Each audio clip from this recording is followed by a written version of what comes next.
હિન્દુ ધર્મમાં પિતૃપક્ષનું વિશેષ મહત્વ હોય છે. આ વર્ષે પિતૃપક્ષ 17 સપ્ટેમ્બરથી શરૂ થશે.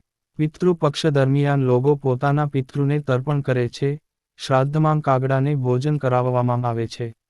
આવો જાણીએ શ્રાદ્ધમાં કાગડાને કેમ ભોજન કરાવવામાં આવે છે.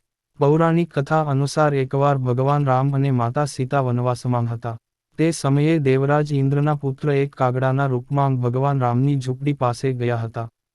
તેમણે જોયું કે શ્રી રામ સૂઈ રહ્યા હતા અને માતા સીતા તેમના ચરણ દબાવી રહ્યા હતા. કાગડાના રૂપમાં દેવરાજ ઇન્દ્રનો પુત્ર માતા સીતાના ધૈર્યની પરીક્ષા લેવાની ઉત્સુકતામાં માતા સીતાનો પગ ચાંચ મારી ઘાયલ કરી દે છે.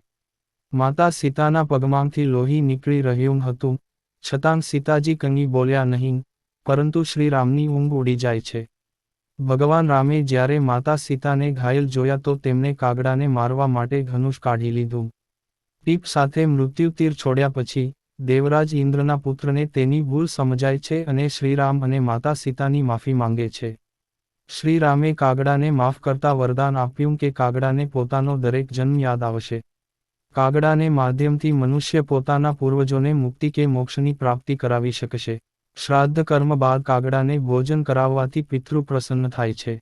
વનવાસ બાદ રામજીએ પિતા દશરથનો શ્રાદ્ધ કરવાનો હતો, ત્યારે માતાએ કાગડાની સહાયતાથી સસરા દશરથજીનું તર્પણ તથા શ્રાદ્ધ કર્મ કર્યું હતું.